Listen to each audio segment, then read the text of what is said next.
Bonjour les amis, Oli le Belge, Motorsport. Oui les gars, on s'est mis à la voiture. On essaye une M. Non, je déconne. On est sur... Alors, dois-je dire que je l'attendais? Oui, je l'attendais. On est sur une S1000R, mais en plus, sur la finition M.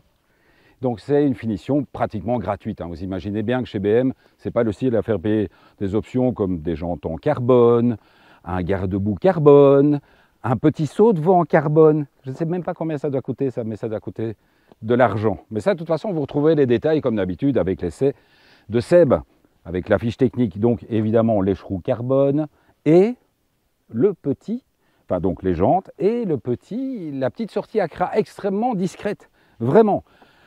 Après, il y a tout ce train roulant qui est hallucinant et c'est vrai que là, on est...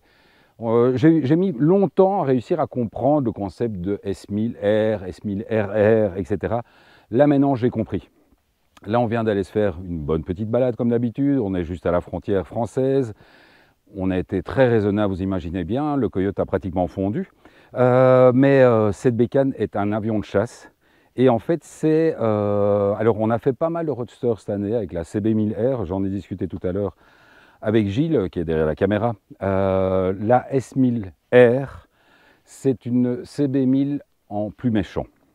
Malgré une puissance qui était diminuée, puisqu'on est vraiment par rapport à la RR, elle a quand même perdu plus de 40 chevaux, ça reste réellement un avion de chasse.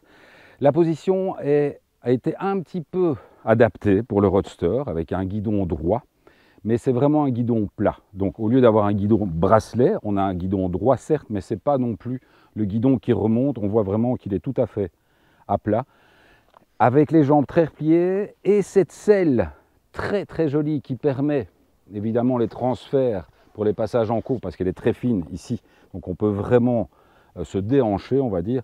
Ça reste quand même extrêmement simpliste. Et puis vous avez toute cette belle petite pièce et évidemment, comme d'habitude, cette merveilleuse selle string qui est pour une passagère ou un passager. Attention, ne genre plus. Une passagère ou un passager à utiliser exceptionnellement. Après cela, bon, effectivement, vous pouvez la retirer parce qu'il y a très certainement une grande capacité de chargement, mais regardez la finition ici avec le cache serrure qui est splendide et vous avez donc effectivement le petit lift, hop, et vous pouvez y glisser la clé pour retirer le petit dosseret. À part ça, passe de l'autre côté Gilles parce qu'évidemment on ne peut pas passer à côté de ce shifter de dingue qui est vraiment un shifter de course. Regardez le débattement de la boîte, ça c'est le débattement de la boîte. C'est vraiment des passages, c'est incroyable.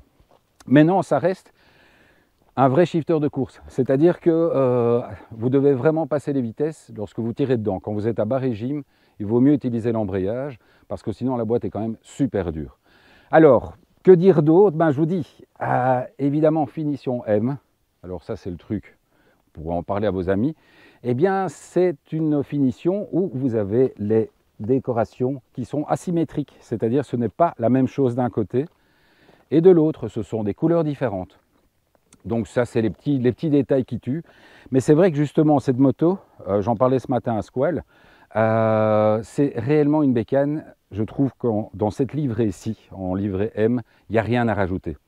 Il n'y a rien à retirer, et il n'y a rien à changer. Même le porte-plaque est beau. Vous avez peut-être effectivement ces grands rétroviseurs, mais bon, je vois mal comment on pourrait mettre des rétroviseurs en bout de guidon ou des petits trucs cons, parce que franchement, ils sont esthétiques, ils sont tout petits. Ils sont pas... c'est clair que la vision à l'arrière n'est pas dingue, il faut un peu bouger le bras, c'est un peu comme sur une sportive, mais bon, ça reste beau, tout est beau. Moi, je trouve que... Vous pouvez me le dire en commentaire, mais moi, personnellement, je trouve que cette bécane est de toute beauté. Alors, on va quand même jeter un œil sur le tableau de bord, avec là, donc c'est le nouvel écran TFT, avec la petite cinématique qui me rappelle un petit peu les motos qu'on a pour l'instant. J'ai l'impression que c'est arrivé de temps en temps chez CF Moto qui viennent piquer le truc. Donc même tableau, enfin même concept que sur la R1250 RT. On va couper ça. Hop. Donc vous avez effectivement toutes les options que vous allez retrouver qui vont être présentées par Seb. Moi je roule le moteur est en mode road et la suspension également. C'est-à-dire que vous voyez je suis en road et avec pilote. Je devrais peut-être mettre pilote et passager. Malgré que ce soit en road, c'est quand même assez dur. Hein. Franchement, vous avez les différents modes de conduite, les poignées chauffantes et le cruise control, attention, qui sur celle-ci n'est pas adaptatif, mais qui fonctionne extrêmement bien. Donc vraiment, vous le lancez comme ça, et puis vous pouvez l'actionner, ça fonctionne vraiment très très bien. Feu adaptatif également, enfin, vous pouvez même avoir les phares de virage. Alors je ne sais pas si celle-ci en est équipée. Oui, elle est équipée, donc ça c'est une option. Les phares de virage, c'est vrai que ça peut être top également. Alors que dire de plus? Ben rien, on va aller rouler, on va aller se faire de l'embarquer parce que c'est une bécane avec laquelle on a vraiment envie de rouler. Je ne vais pas dire que c'est une moto qui va vous emmener pour le voyage, même si effectivement on peut voyager avec, mais ça reste plutôt une bécane pour la rsouille. Et clairement, quand on voit que maintenant de plus en plus de roadsters très haut de gamme font plus de 200 chevaux, je me dis que quand on a quand même déjà comme ici 165 chevaux, c'est déjà largement assez. Dernière chose, effectivement, ils ont fait évoluer le rayon de braquage, donc elle braque pas mal pour un roadster issu de sportif. Du coup, elle est tellement directive que de temps en temps, ça peut être surprenant lorsqu'on rentre en courbe. Je m'en suis rendu compte plusieurs fois aujourd'hui.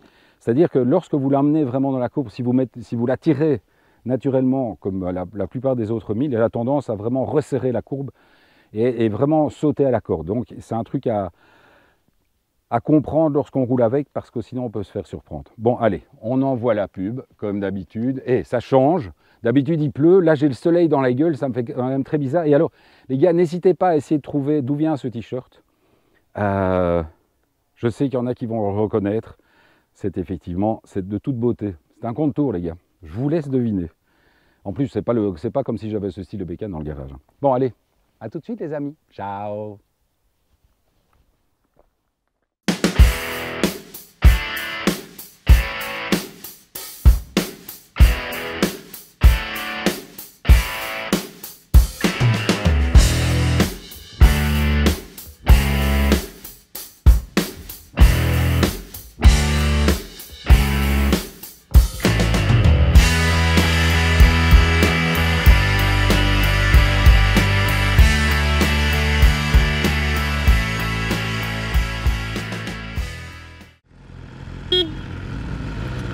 Bonjour les amis, voilà la seconde partie, vous le savez, l'embarqué. Hein.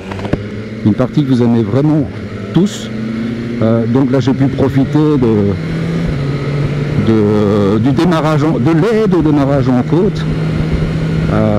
C'est le genre de petits trucs qui est assez sympa.